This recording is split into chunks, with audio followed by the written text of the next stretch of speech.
Assalamualaikum warahmatullahi wabarakatuh. Perkenalkan, nama saya Nadira Maulan Azizah dengan NPM 211000077. Kepada yang terhormat, Bapak Dr. Subelo Wiono, SH MPD, izinkan saya di sini untuk mempresentasikan materi mata kuliah Antropologi Hukum yang dirangkum dari pertemuan pertama hingga pertemuan ketujuh. Sebelumnya, saya merupakan mahasiswi dari Fakultas Hukum Universitas Pasundan dari mata kuliah Kompetisi Bisnis kelas A. Eh, mungkin langsung saja lanjut ke materi presentasinya. Untuk materi pertama, yaitu saya akan menjelaskan tentang pengertian antropologi. Secara umum, antropologi berasal dari dua kata Yunani, yakni Anthropos yang berarti orang atau manusia, dan logos yang berarti ilmu atau nalar. Dapat diartikan bahwa antropologi merupakan ilmu pengetahuan tentang manusia yang mempelajari tentang bentuk fisik, kepribadian, masyarakat, serta kebudayaannya. Lalu, apa manfaat mempelajari antropologi?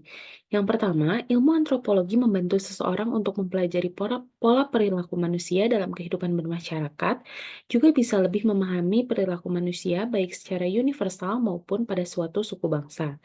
Yang kedua, ilmu antropologi membantu seseorang untuk lebih paham akan kedudukan serta peran yang harus dilakukan. Selanjutnya, ilmu antropologi bisa membantu seseorang untuk bisa memiliki wawasan yang luas mengenai pergaulan manusia, sehingga dapat meningkatkan rasa toleransi. Dan yang terakhir, ilmu antropologi bisa membuat seseorang mengetahui permasalahan yang terjadi di masyarakat.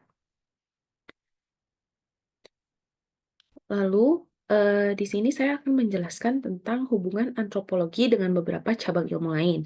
Mengapa pada akhirnya saya hanya akan menjelaskan beberapa cabang ilmu lain, di antaranya di sini saya menyebutkan 6 cabang ilmu, karena antropologi itu berhubungan dengan banyak ilmu-ilmu lain, dan mungkin yang pada akhirnya bisa relate atau nyambung dengan antropologi hukum adalah 6 ilmu 6 cabang ilmu ini. Yang pertama, hubungan antropologi dengan ilmu sosiologi. Antropologi sejak awal tertuju pada pokok kajian dalam masyarakat dan kebudayaan suku-suku bangsa yang hidup di luar jangkauan kebudayaan Eropa dan Amerika. Sedangkan ilmu sosiologi tertuju pada objek penelitian dalam masyarakat dan kebudayaan, juga bangsa-bangsa yang hidup dalam lingkungan Eropa dan Amerika. Yang kedua ada hubungan antropologi dengan ilmu geologi. Antara ilmu antropologi dengan ilmu geologi sama-sama saling membutuhkan pendekatan yang berkenaan dengan teori analisis data dan refleksi kondisi sosial masyarakat. Yang ketiga ada hubungan antropologi dengan ilmu linguistik. Ilmu linguistik atau ilmu bahasa secara keseluruhan sangat diperlukan oleh ilmu antropologi dalam melakukan sebuah penelitian. Yang keempat, hubungan antropologi dengan ilmu sejarah. Ilmu sejarah merupakan ilmu bantu yang penting bagi antropologi sebagai wadah untuk mengenal sejarah awal dan berkembangnya suku bangsa yang dijadikan objek kajian atau penelitian dalam ilmu antropologi. Yang kelima ada hubungan antropologi dengan ilmu politik, di mana dalam menganalisa gejala-gejala tentang masyarakat, antropologi membutuhkan konsep-konsep dan teori dari ilmu politik. Sebaliknya, ilmu politik juga membutuhkan metode-metode analisis antropologis untuk memahami latar belakang manusia, masyarakat, dan peta politik dari suatu masyarakat atau partai politik tertentu. Dan yang terakhir, saya akan membahas tentang hubungan antropologi dengan ilmu hukum adat. Antropologi menjadi penting karena hukum adat bukan merupakan suatu sistem hukum yang telah diabstraksikan sebagai aturan dalam kitab undang-undang, melainkan timbul dan hidup langsung dari masalah-masalah perdata yang berasal dari dalam suatu aktivitas. Ilmu hukum adat itu membutuhkan metode antropologi untuk melakukan penelitian. Materi selanjutnya kita akan masuk ke dalam materi perkembangan antropologi.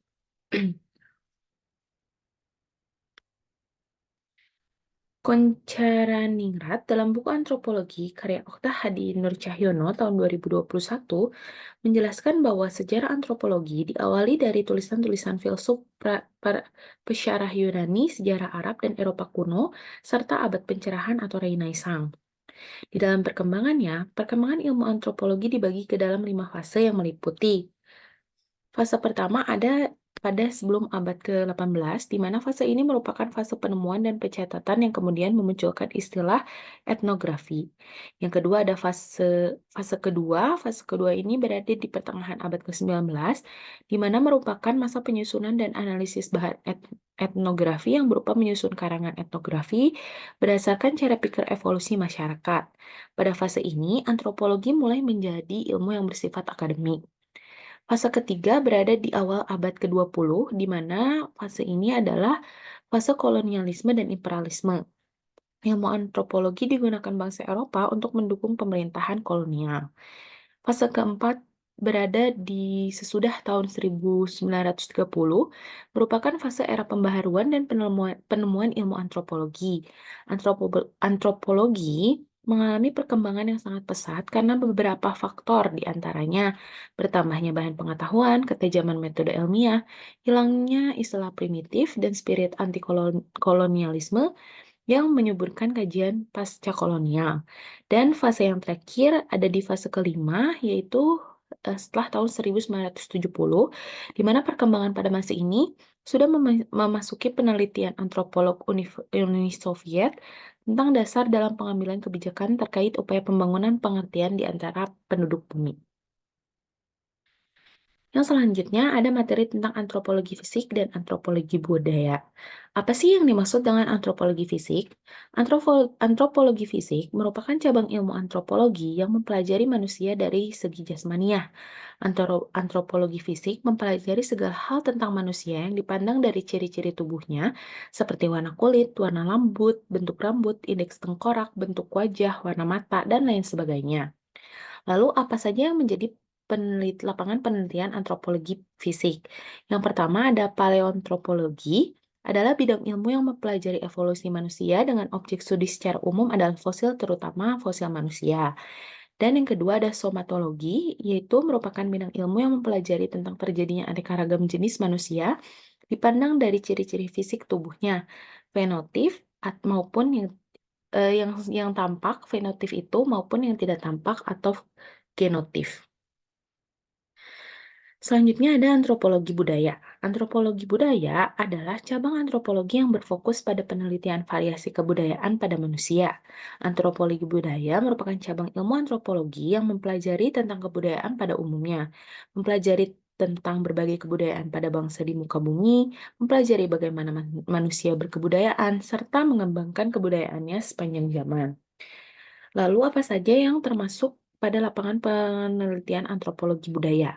Yang pertama ada antropologi prasejarah yang merupakan ilmu tentang perkembangan dan penyebaran semua kebudayaan manusia sejak sebelum manusia mengenal tulisan atau huruf. Yang kedua ada antropologi linguistik, merupakan salah satu cabang linguistik atau antropologi bahasa yang menelaah hubungan antara bahasa dan budaya, terutama untuk mengamati bagaimana bahasa itu digunakan sehari-hari sebagai alat dalam tindakan bermasyarakat. Yang ketiga ada etnologi, yang merupakan cabang ilmu antropologi budaya. Etnologi ini berfokus pada asas kemanusiaan pada kebudayaan di berbagai suku bangsa. Mempelajari budaya baik dari bangsa sendiri maupun dari bangsa lain sangat penting agar budaya bisa terus terjaga. Dan yang terakhir ada kebudayaan dan kepribadian. Lalu, apa saja yang menjadi unsur-unsur kebudayaan? Menurut Kuncharaningrat, ada 7 unsur kebudayaan. Yang pertama itu adalah bahasa, yang kedua adalah sistem pengetahuan, yang ketiga adalah sistem kemasyarakatan atau organisasi sosial, yang keempat ada sistem peralatan hidup dan teknologi, yang kelima ada sistem atau pencaharian hidup, yang keenam ada sistem religi, dan yang ketujuh ada sistem kesenian. Ada kesenian. Lalu, apa pada akhirnya hubungan individu, masyarakat, dan kebudayaan? Individu, masyarakat, dan kebudayaan merupakan aspek-aspek sosial yang tidak dapat dipisahkan. Ketiganya mempunyai keterkaitan yang sangat erat, tidak akan pernah ada keluarga, masyarakat, maupun kebudayaan apabila tidak ada individu. Sementara di pihak lain, untuk mengembangkan eksistensinya sebagai manusia, maka individu membutuhkan keluarga dan masyarakat, yaitu sebagai media di mana individu tersebut dapat mengekspresikan aspek sosialnya. Di samping itu, individu juga membutuhkan kebudayaan, yakni sebagai wahana bagi individu untuk mengembangkan dan mencapai potensinya sebagai manusia. Keterkaitan antara individu, masyarakat, dan kebudayaan sangatlah erat dalam kehidupan individu itu sendiri maupun orang banyak. Individu harus bersosialisasi dalam masyarakat sehingga melestarikan kebudayaan dan menimbulkan kebudayaan baru yang mencirikan budaya bangsa Indonesia sendiri. Mungkin sekian presentasi yang dapat saya sampaikan. Mohon maaf bila masih terdapat banyak kesalahan materi dan cara penyampaian. Billahi taufik wal hidayah. Wassalamualaikum warahmatullahi wabarakatuh.